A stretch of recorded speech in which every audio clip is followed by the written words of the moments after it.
Hello guys, welcome back to my channel. In case you do not know me, my name is still Gloria. Please, in case you're not subscribed, click the red button below. It's free of charge. Just support me by subscribing to my channel. Trust me, subscription is free. Just press the red button below and you'll be subscribed, so that will keep you updated whenever I post my videos. Today we're going to be talking about children education in the United Kingdom.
I know bringing children to the UK and thinking about the school and every other thing is kind of a process, and it's kind of can be frustrating if there are not enough information.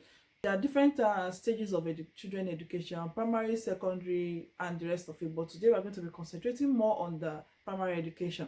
Before age 5, a child may be eligible to start reception class, but after age 5, the child is going to be under compulsory education age. That means the child will have to be in school. Either you choose a home schooling where you teach your child at home. You can be checked upon to see if the child is really getting the actual education they should be getting, or a private school where you have to pay, and the government school, which I will be talking about. The government school generally in the United Kingdom is free. Please remember that every part of the UK is different. What happens in Scotland, England, Wales may be different. Northern Ireland may be different from one place to the other, from one school to the other. I'm going to be telling you basically from my own experience how I went through my own enrolling my children in the school, the process and the rest of it. So from age 5, your child can start primary 1. That is depending on what is calling where you stay. It can be year 1, it can be class 1, primary 1. It's all the same. At age 5, your child can start primary 1, and it goes like that according to the age. But depend on what age your child is, that is where that's the class the child will be. Except the child is not coping in the class, then there will be extra lesson, extra help, and extra support to help the child to keep up to the rest of the class.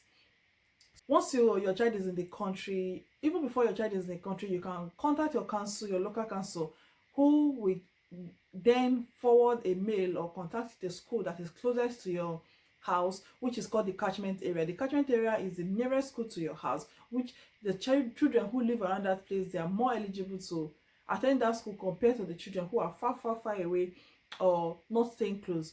It is very compulsory for the children who are around the school first to get a place before the other children. I'm not saying it is not possible for you to get your child to school somewhere that is not close to your house, or somewhere far where you have chosen to enroll the child or not. But first of all, the children who are close to that environment will be considered first. So after you've written to the council, and the council on the other hand we send a message to the school, you can either write to the council or you go straight to the school directly to indicate your interest, that you have a child or you have children who you want to enroll, and you like the school. Then they will invite you and the children. When the children are on ground, you go to the school with the children. My own experience was very fantastic. It was wonderful. When we went with the children, we were shown all around the school, shown their classes, the various activities, and the various teachers. The children loved it from the first day. Like, they were really eager to even start the school. So you'll be given the form to fill, which you just write just basic information about your children, the age. You need to bring the birth certificates. You need to bring evidence that they are legal in the country, which may be their passport, their visa, or their BRP card. You need to bills, some of your bills can be your water bill, your light bill, any of the document or any of your bills that shows your house address or evidence of your or proof of address. You have to bring those things to school, and once those is sorted out, it's very quick, very fast. It can be quick. It's not a long process at all. You don't need any other thing. Even the admission, the transfer letter that I got from the country they've been or they've schooled was not even required. So it's really a quick process. When you've gotten all the documents you will require, just give it to the school and they'll tell you when the children are to resume school. So about uniform, the school gave us the option of either buying the uniform from the school or going to the shops to buy the uniform. After, the education system is very interesting. Your child from the age of 7 and above, they can go to school and leave this and come back home by themselves. But children who are younger have to be taken to school, and you have to take them again when they close from the school. If they don't see you, they're not going to release the child because they are not safe. You can be invited to the school as a parent to update you about your child improvement, your child performance. If there's any other improvement they think you as the parent have to put in place, you'll be advised. You can also be invited also to come to the school where all the parents will be taught how they are being taught in the school. They'll teach you how they use their vowel sound and the rest of it, just to keep you on top of your game at home. You have to help them with their homework. They have lots of free books they give them to come home with, and sometimes they have to return the books, which is just really really helpful. And if you don't want your child to eat from the school meal, then you can indicate it, write a note, and always give your children food to take to school.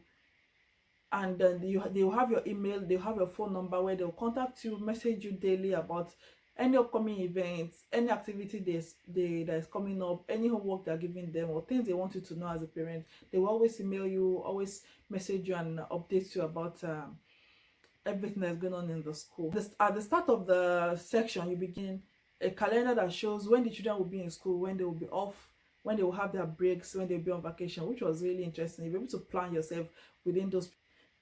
There are various activity, after school clubs, where you can pay little amount to enroll your child to stay for a while, then just give them food and they'll be in the school. They'll be able to, maybe if you're working late and you can't take them immediately they closed, you can pay for the after school club. Sometimes it can be expensive, but it's not too bad anyway. Just look into it and go to the council, local council website, and get all the information you need. They're really supportive. Drop them a mail and they will respond to you even before your child comes to the country, or before you even bring your child. Big inquiry about everything you need to know about the school you want.